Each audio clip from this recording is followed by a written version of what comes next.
بسم اللہ الرحمن الرحیم۔ سورۃ الہمزہ کا خلاصہ رسول اللہ پر نازل ہونے والی 32ویں سورہ مبارکہ سورۃ الہمزہ۔ اس کا بیان اللہ تبارک و تعالیٰ کے فضل و کرم سے اور اسی کی دی ہوئی توفیق سے تمام ہوا۔ اس سورہ مبارکہ کا خلاصہ آپ کی خدمت میں عرض کرتے ہیں۔ توجہ فرمائیں، جیسا کہ عرض کیا کہ یہ سورہ مبارکہ اس زمانے میں نازل ہوئی کہ جب رسول اللہ کی مخالفت شدت کے ساتھ ہو رہی تھی، اور یہ مخالفت کرنے والا زیادہ تر مالدار اور با اثر طبقہ تھا۔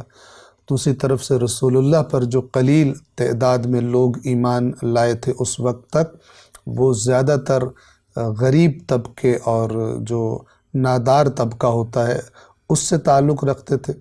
تو یہ مالدار لوگوں کی جو خرابیاں ہوتی ہیں، ان میں سے ایک بڑی خرابی یہ ہوتی ہے کہ وہ اپنے مال کی وجہ سے اپنے آپ کو بہت سمجھدار سمجھتے ہیں اور سمجھتے ہیں کہ ہم جو بھی بات کریں وہی صحیح ہوتی ہے، اور جس کے پاس پیسے نہیں ہیں یہ علامت سمجھی جاتی ہے کہ یہ بندہ ہی نہ سمجھ ہے، اس میں عقل ہی نہیں ہے۔ تو پھر یہ مالدار لوگ بالخصوص رسول اللہ پر ایمان لانے والوں کو ان کا مذاق اڑایا کرتے تھے، ان کو طعنے بھی دیا کرتے تھے، اور ظاہر بات ہے جو ان کے غلام تھے ان کو مارا بھی کرتے تھے، حتیٰ کہ بعض افراد کو قتل بھی کر دیا گیا۔ تو اس تناظر میں یہ سورہ مبارکہ نازل ہوئی۔ رحمان الرحیم اللہ کے نام سے اللہ تبارک و تعالی نے اس قسم کے افراد کو دھمکی دینے سے آغاز کیا، ان کی حالت پر گویا حسرت کی ہے، ان کی بدبختی پر حسرت کی ہے، اور وہ لفظ ہے ویل۔ ویل لکل ہمزۃ لمزہ، ہر طعنہ دینے والے عیب گو کے لیے ہلاکت ہے۔ کون ہے یہ؟ الذی جمع مالا وعددہ، یہ وہ ہے کہ جو مال کو جمع کرتا ہے اور پھر گنتا ہے، میرے پاس اتنے ہو گئے اور اتنے زیادہ ہو گئے، اتنے زیادہ ہو گئے۔ اور جب مال اس کے پاس زیادہ ہو جاتا ہے تو یہ کیا سمجھتا ہے؟ یحسب ان مالہ اخلدہ، سمجھتا ہے کہ اس کا مال اسے ہمیشہ باقی رکھے گا، اس کی بقا اور دوام کا سبب بن جائے گا، اور یہ چیزیں گویا کہ اس کا دماغ خراب کر دیتی ہیں، اس کو نشے میں، مال کا نشہ اسے بدمست کر دیتا ہے، اور یہ پھر لوگوں پر طعن و تشنیع اور ان لوگوں میں فساد ڈلوانا، جھگڑے ڈلوانا، چغل خوری کرنا، اس قسم کی باتیں شروع کر دیتا ہے۔ لہذا اس کو کہا گیا کہ اس کے لیے بدبختی ہے، ہلاکت ہے، عذاب ہے، کسی بھی طرح اس کا معنی کیا جا سکتا ہے۔ تو یہ تو سمجھتا ہے کہ اس کا مال اس سے ہر جگہ کام آئے گا اور اس کی بقا اور دوام کا سبب بن جائے گا۔ کلا، ہرگز نہیں، غلط سمجھتا ہے۔ تو پھر کیا ہوگا اس کے ساتھ؟ لَيُنبَذَنَّ فِي الْحُطَمَةِ، حتماً حتماً حتماً اس کو حقارت کے ساتھ پھینکا جائے گا حطمہ میں۔ حطمہ کیا ہے؟ چکنا چور کر دینے والی آگ، کچھ بھی نہیں چھوڑے گی۔ اور پھر اس آگ کی ہیبت کو مزید اجاگر کرنے کے لیے فرمایا وَمَا أَدْرَاكَ مَا الْحُطَمَةُ، اور آپ کو کس چیز نے بتایا ہے کہ وہ حطمہ کیا چیز ہے، وہ کتنی خطرناک ہے۔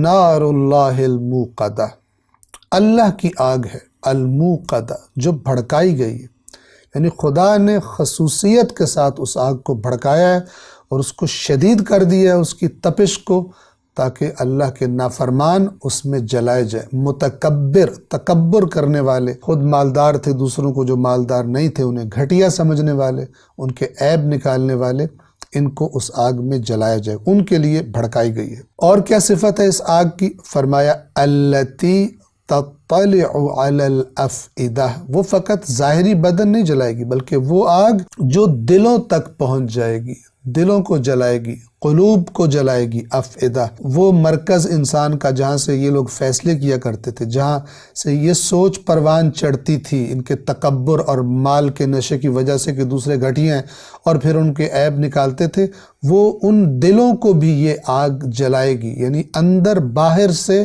یہ لوگ جھلسائے جائیں گے اس جہنم کی آگ میں، جو دلوں تک پہنچ جائے گی۔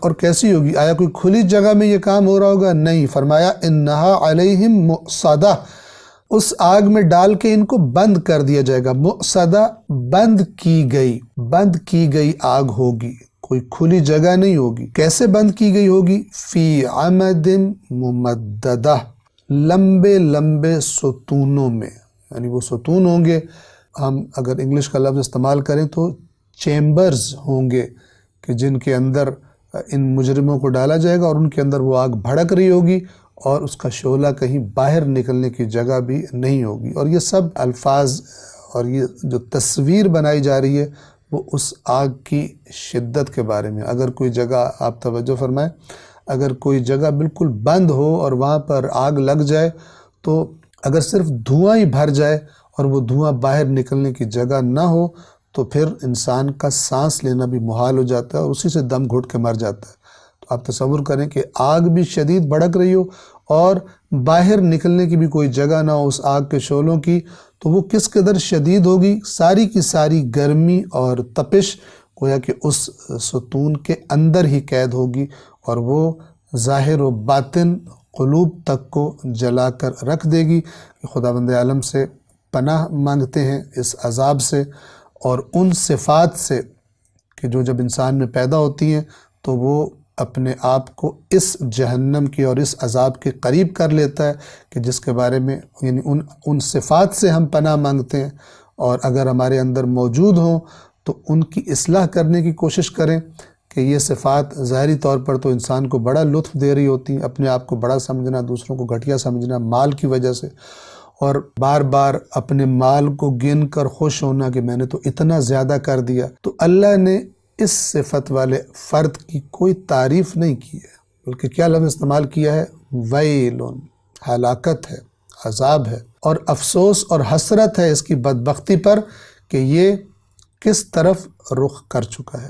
انشاءاللہ آئندہ درس میں ہم سورۃ المرسلات کے جو اللہ تبارک و تعالیٰ کے آخری رسول حضرت محمد مصطفیٰ صلی اللہ علیہ وآلہ وسلم پر نازل ہونے والی 33ویں سورہ مبارکہ ہے، اس کا آغاز کریں گے۔ السلام علیکم ورحمۃ اللہ وبرکاتہ۔